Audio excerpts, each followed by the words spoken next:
باللہ من الشیطان الرجیم بسم اللہ الرحمن الرحیم الحمد للہ رب العالمین وصلی اللہ علی محمد وآلہ الطاہرین اللہم صل علی محمد. چلے حکمت نمبر 147 پڑھ رہے تھے، جس میں امام نے اپنے خاص شاگرد قمیل سے علم کی فضیلتیں بیان کی ہیں. ٹھیک، قمیل بیان کرتے ہیں کہ ایک دن حضرت نے میرا ہاتھ پکڑا اور قبرستان سے گزرتے ہوئے ہم شہر کے بستی کے آبادی کے باہر نکلے تو حضرت نے ایک لمبی سانس لی اور کہا، قمیل، یہ دل کیا ہے؟ ظرف ہے اسرار و علم کے. بہترین ظرف وہ ہے کہ جس کے اندر گنجائش ہو اس کی قبولیت کی. بہترین دل وہ ہے جس میں علم و اسرار کی باتیں محفوظ ہوں. اس کے بعد بھی امام نے فرمایا تھا کہ لوگ 3 طریقے کے ہیں. ایک وہ جو عالم ربانی ہیں، دوسرے وہ جو متعلم ہیں اور جو نجات کے راستے پر لگے ہوئے ہیں، اور تیسرے عوام الناس ہیں جو پست افراد ہیں، جو کسی کی بھی آواز پہ پیچھے چل دیتے ہیں، جو ہواؤں کے رخ پہ اپنا رخ بدلتے ہیں، جنہوں نے نور علم سے ضیاء حاصل نہیں کی اور نہیں کسی معتمد اور مستحکم پناہگاہ کی پناہ لی. ٹھیک، یہاں تک ہو گیا تھا. یا قمیل،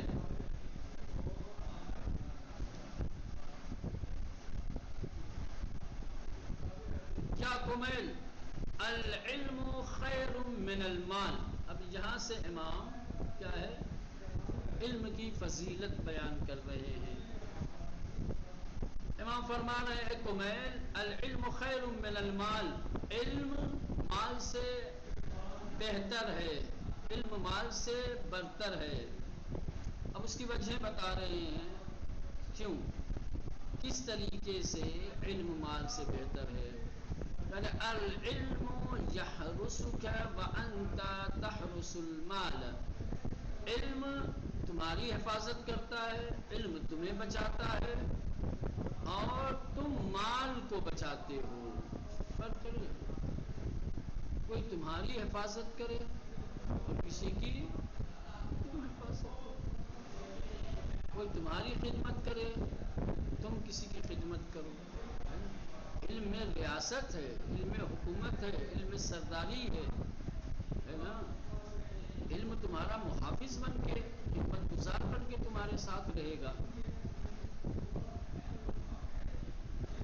آفات و بلیات میں، مشکلات میں یہ تمہیں بچائے گا، تمہیں محفوظ رکھے گا. یہ تمہارا گارڈ ہے، تمہارا محافظ ہے. لیکن مال، اس کی حفاظت کو انسان کو کرنی پڑتی ہے. انسان کو خادم بننا پڑتا ہے، انسان کو نگہبان بننا پڑتا ہے. کس کا؟ مال کا. پہلا مال ضائع ہو جائے گا. امام نے فرمایا کہ اے قمیل، علم مال سے بہتر ہے. علم تمہاری حفاظت کرتا ہے، علم تمہیں بچاتا ہے اور تم مال کو بچاتے ہو. والمال تنقصه النفقہ والعلم یزکو علی الانفاق.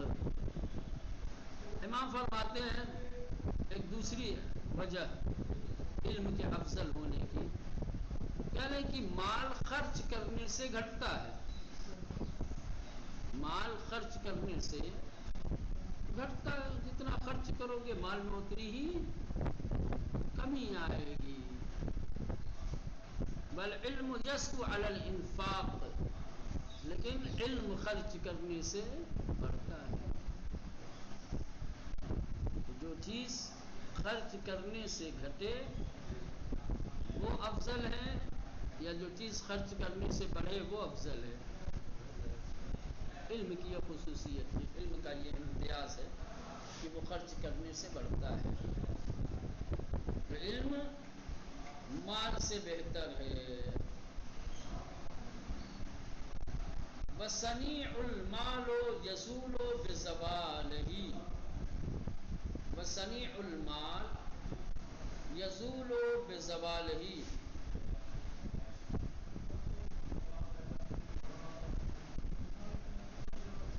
مال و دولت کے نتائج و اثرات.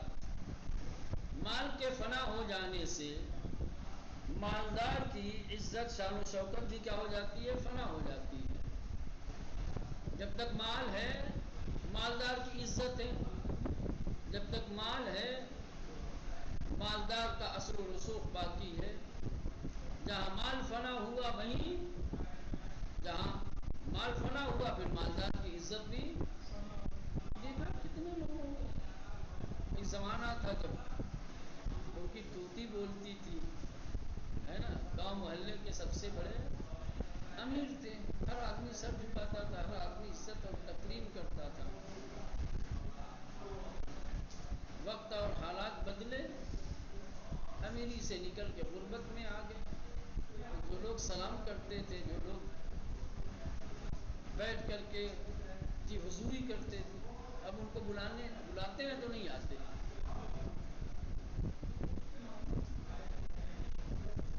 مال آتا ہے تو عزت بھی آتی ہے لیکن وہ عزت مالدار کی وجہ سے نہیں مال کی وجہ سے. جب عزت مال کی وجہ سے ہے تو جب تک مال رہے گا عزت رہے گی. مال ختم ہو جائے گا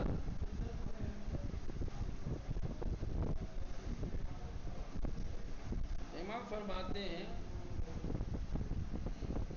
مال و دولت کے نتائج و اثرات مال کے فنا ہونے سے فنا ہو جاتے ہیں.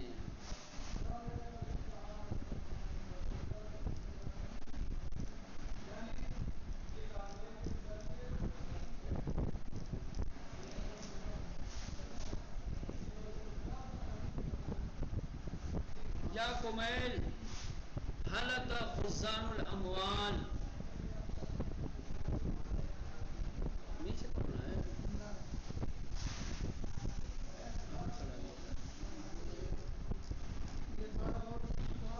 اوپر ہے نا. یا کمیل ابن زیاد معرفت العلم دین یدان بہی. اے کمیل علم کی معرفت علم کی شناخت کیا ہے؟ دین ہے. یدان بہی جس کی ابتدا کی جاتی ہے. علم کی معرفت علم کی شناختی کیا ہے؟ دین ہے. یدان بہی جس کی پیروی کی جاتی ہے جس کی ابتدا کی جاتی ہے. یعنی دین نام ہے اصول علم کا. معرفت علم ہی دین ہے. علم کی معرفت نہیں ہے دین نہیں سمجھ سکتے دیدار نہیں بن سکتے. دیدار بننے کے لیے علم دین ضروری ہے. معرفت العلم علم کی معرفت دین ہی دین ہے. یدان بہی کہ جس کے ذریعے سے ابتدا کی جاتی. علم نہیں ہوگی تو کیسے آپ دین کے مسائل پر عمل کریں گے؟ جب معرفت ہوگی جب شناخت ہوگی جب آپ کو پتہ ہوگا کہ کون سا دین کا کام کس قاعدے قانون کے تحت کن آداب و شرائط کی رعایت کر کے انجام دینا ہے.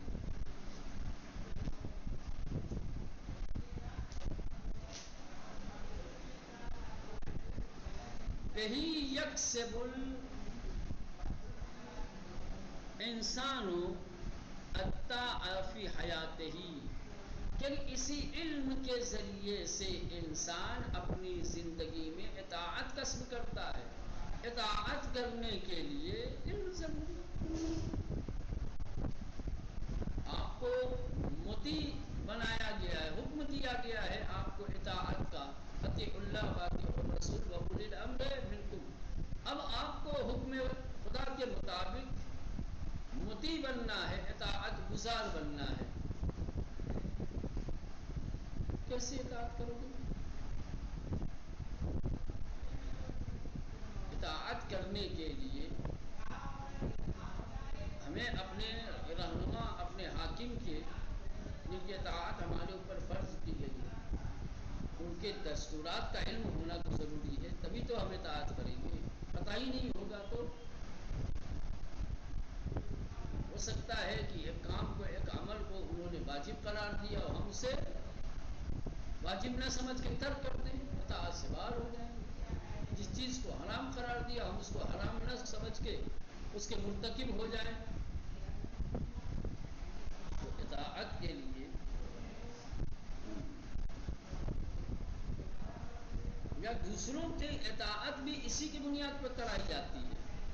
آپ کو اگر کسی کو مطیع بنانا ہے اپنا، سمجھ رہے ہیں، اپنی پیروی کرانی ہے تو اس کے لیے آج جو تھوڑے بہت لوگ عالم کی اقتدا کرتے ہیں، کیوں کرتے ہیں؟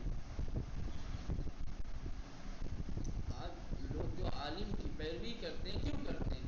عالم کی پیروی اس کے علم کی وجہ سے کرتے ہیں۔ تو علم ہی ہے کہ جو انسان کی حیات میں اطاعت کرواتا ہے اور پیروی کرواتا ہے۔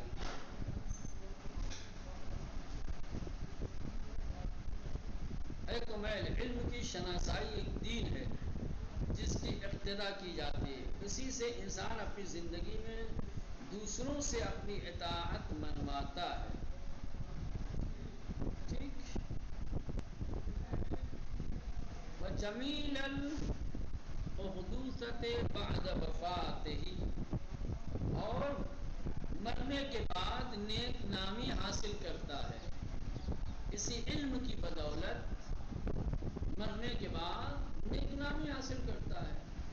علم اگر کسی نے کسب کیا ہے، علم حاصل کسی نے کیا، موت اگر ہو گئی اس کی تو علم کی وجہ سے لوگ اسے نیک نامی سے یاد کرتے ہیں۔ والعلم حاکم والمال محکوم علیہ، علم حاکم ہے، علم بادشاہت ہے اور مال محکوم ہے۔ علم رہے گا تمہارے پاس، تم حاکم بنو گے، مال تمہارا محکوم ہو جائے گا۔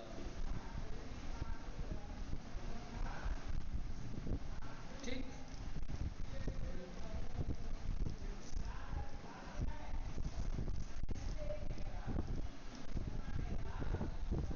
یا کمیل حلق خزان الاموال وهم احیاء۔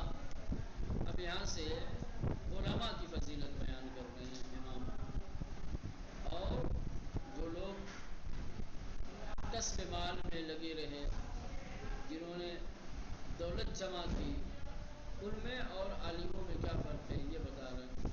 یا کمیل حلق خزان الاموال، اے کمیل یاد رکھو، اموال کے ذخیرہ کرنے والے، خزانہ بنانے والے ہلاک ہو گئے۔ جن کے پاس دولتیں تھیں، جن کے پاس مال و اسباب تھے، وہ ہلاک ہو گئے، مٹ گئے، ان کے آثار باقی نہیں ہیں۔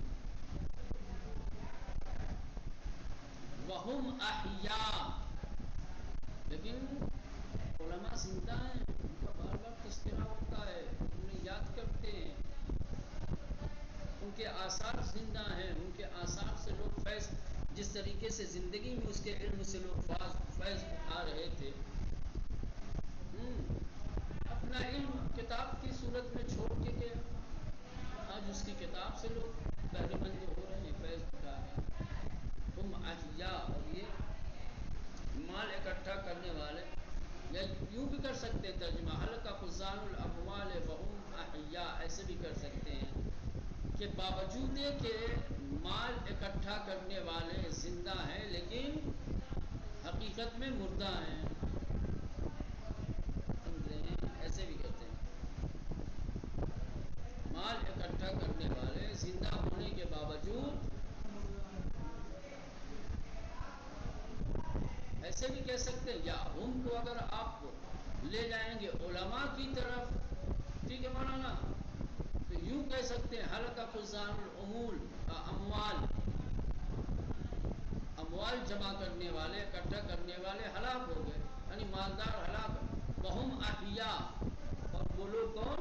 علماء، علم رکھنے والے کیا ہیں؟ زندہ ہیں. یہ بھی کر سکتے ہیں ترجمہ، اور یوں بھی کہہ سکتے ہیں کہ مال کے جمع کرنے والے زندہ ہونے کے باوجود مردہ. بل علماء و باقون، علماء باقی ہیں، ما بقی الدہر، جب تک دنیا باقی ہے، جب تک دنیا باقی ہے علماء باقی رہیں گے.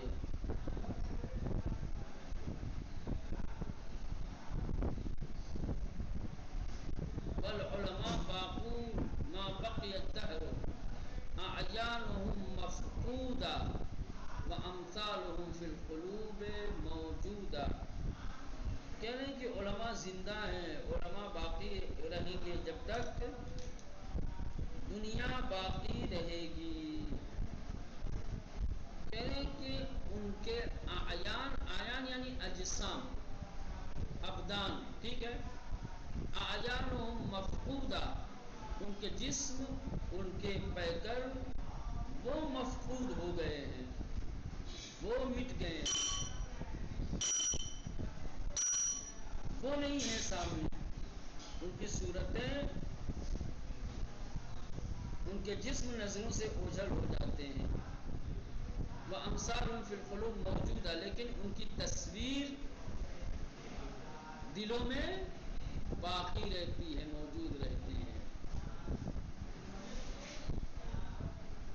ہاں اِنَّا هَاهُنَا لِعِلْمًا جَمَّ وَأَشَارَ بِيَدِهِ إِلَىٰ صَدْرِهِ. اس کے بعد حضرت نے اپنے سینہ اقدس کی طرف اشارہ کیا اور فرمایا دیکھو علم کا بڑا خزانہ یہاں ہے. اِنَّا هَاهُنَا لِعِلْمًا جَمَّ، علم کا سرچشمہ، علم کا ذخیرہ یہ ادھر میرے سینے میں. اس کے بعد پھر امام نے کیا فرمایا ہے؟